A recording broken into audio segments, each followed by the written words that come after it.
तुम कितना कमा रहे हो, तुम्हारी कमाई का भोग पूरा परिवार करेगा, संपूर्ण परिवार तुम्हारी कमाई का भोग करेगा। भले तुम कमाए जाओ, भले तुम मोबाइल भले 10,000 का मत लो, परंतु तुम्हारा बेटा 10,000 का मोबाइल लेगा, ये निश्चित है।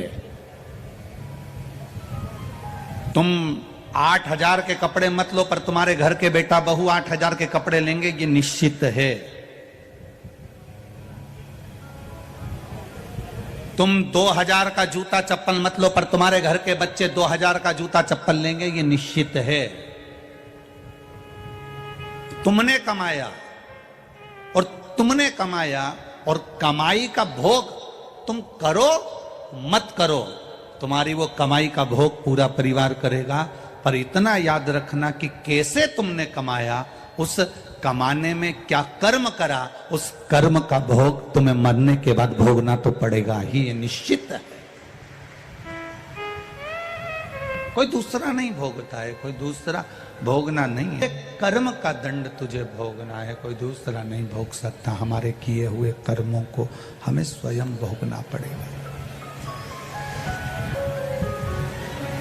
मुख से जो भजन किया है, नाम जप किया है, स्मरण किया है, कीर्तन किया है, मंत्र जाप किया है, उसका फल भी हमको प्राप्त होगा। आज ये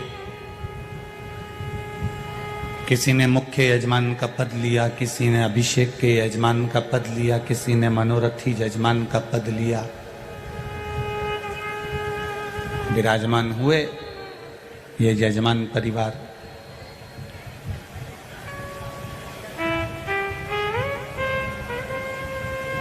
समिति इनको कुछ दी ना दी, समिति ने इनकी व्यवस्था ठीक करी ना करी, पर यह निश्चित है कि वो कालाधिपति महाकाल राजा जिसकी नगरी में तुम आए हो, वो तुम्हारी सुई घड़ी की, पल की, समय की ठीक कर कर जरूर भेजेगा, ये निश्चित है।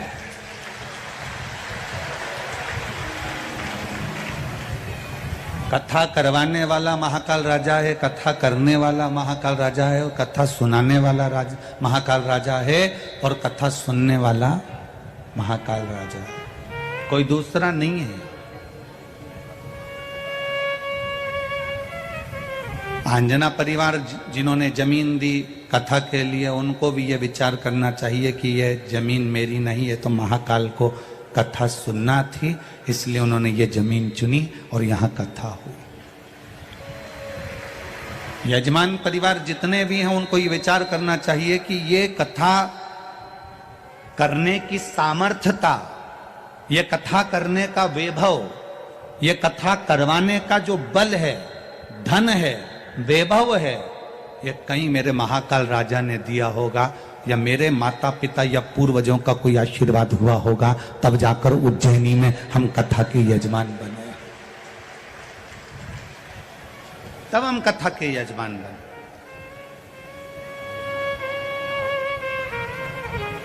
किसी की सामर्थ्यता नहीं। आज चैत्र की पूर्णिमा हो जाएगी, बैसाख लग जाएगा, बोलो सही? अब जरा विचार करना, कभी जिंदगी में तुमने नहीं सोचा होगा कि बैसाख का स्नान मां क्षिप्रा की गोद में और शिव महापुराण की कथा भूतो न भविष्यते जिंदगी में नहीं मिल सकती।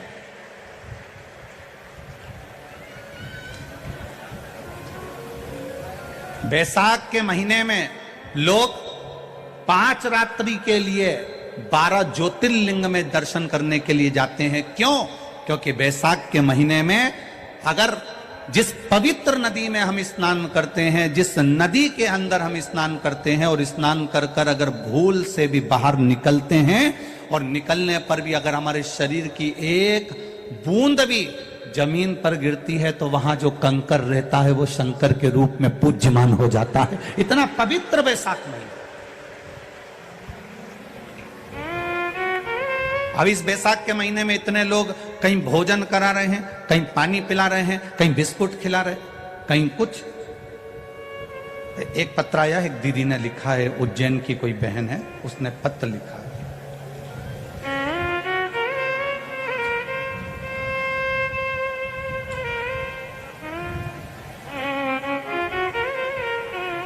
शंभु शरण पड़ी मांगो घड़ी रे घड़ी दुख काटो दया करी न दर्शन आपो।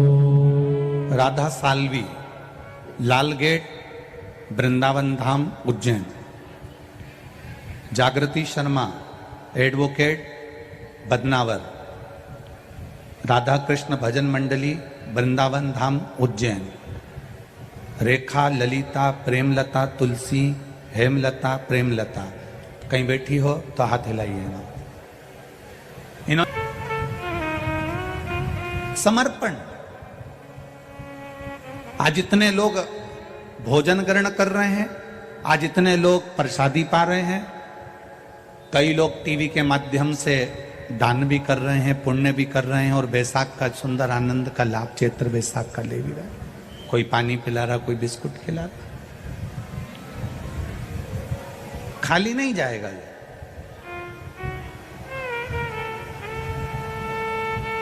इतनी कड़कड़ाती हुई धूप में बैठकर आप लोग जो कथा सुन रहे हैं, ये खाली नहीं जाएगा।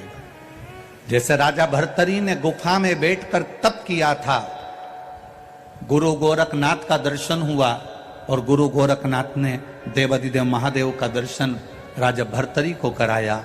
आप भी इस कथा के पंडाल की गुफा में बैठकर धूप में तपते हुए शिव पुराण की कथा को सुन रहे हो, खाली नहीं जाएगा, मेरा महाकाल दर्शन देगा, निश्चित है।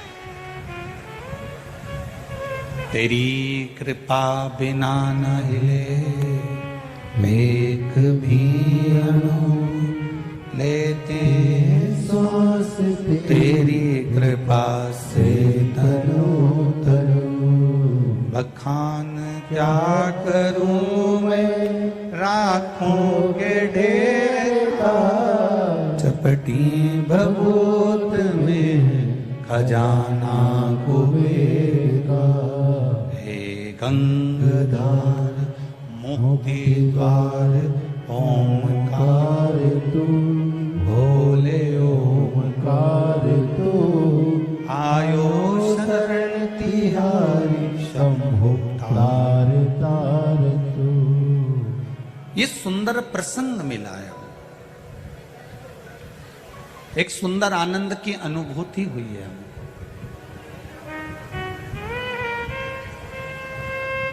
महाकाल राजा के ऊपर गलती बनना प्रारंभ हो जाएगी इस बैसाख के महीने में। एक बूंद पानी भी अगर भूल से देवाधिदेव महादेव को चढ़ जाता है, भूलवश स्नान करके निकले, मां छिपरा का स्नान कर कर निकले, और जरा सा जल का छींटा भी अगर कहीं कोई कंकर भी पड़ा है और उस पर चले गया, तो ये समझ लेना कि शिव का कोई तत्व था, जिस कोई शिव भूलवश।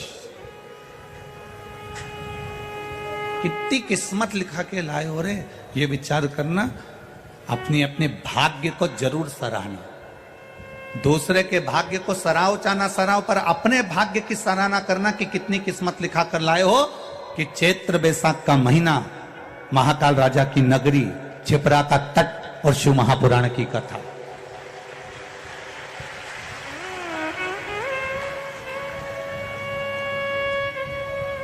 बार बार नहीं मिलना है। उज्जैन वाले ये विचार करें कि ये और मिल जाएगी, फिर मिल जाएगी, ये तो उसको सुनना थी तो उसने इशारा कर कर ये कथा करवा ली। ये उसको सुनना थी इसलिए उसने इशारा करके सुना। बहुत मुश्किल है। अब मध्य प्रदेश में 1.5 साल तक केवल 2 कथा है मध्य प्रदेश की। एक ये कथा होने के बाद एक बेटमा की है मध्य प्रदेश में और एक जबलपुर की है। इसके बाद 1.5 वर्ष या 2 वर्ष के अंदर मध्य प्रदेश में कथाएं नहीं है, सब कथा बाहर है, शायद जहां तक स्मरण में है, 1-1.5 वर्ष के अंदर कहीं प्रभु कृपा, कहीं उसकी उदारता।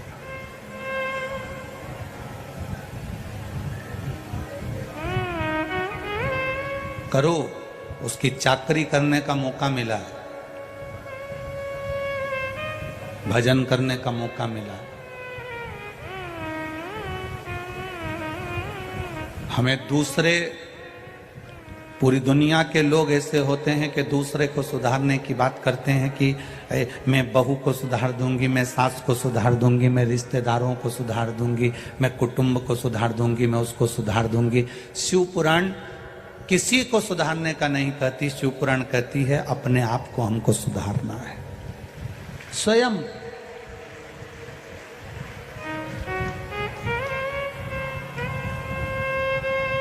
पहले के मैकेनिक और आज के मैकेनिक में अंतर है। गाड़ी सुधारने वाले जो मैकेनिक होते थे पहले के, एक बार गाड़ी को हाथ लगाते थे, सुधार देते थे तो गाड़ी बहुत दिनों तक चलती रहती थी, खराब नहीं होती थी। यहाँ बुजुर्ग लोग बैठे होंगे, उनके अंदाजे में होगा, गाड़ी को अगर एक मैकेनिक, पुराना मैकेनिक, पहले का मैकेनिक गाड़ी को एक बार सुधार देता था तो वो गाड़ी फिर बहुत साल तक अच्छी चलती रहती थी, साल भर अच्छी चलती रहती थी, उस गाड़ी में कोई कमी नहीं रहती थी। एक आज का मैकेनिक गाड़ी को एक बार सुधारता है, 2 बार सुधारता है, 8 दिन में फिर लेकर जाना पड़ता है, 10 दिन में वापस लेकर जाना पड़ता है, 15 दिन में वापस लेकर जाना पड़ता है, 1 महीने में वापस लेकर जाना पड़ता है। पहले के मैकेनिक जैसे आज के मैकेनिक नहीं है। आज का मैकेनिक तो ऐसा है कि खुद की गाड़ी नहीं सुधार पा रहा। उसी तरह पहले के संत, पहले के साधु, पहले के तपस्वी, पहले के साधक, पहले के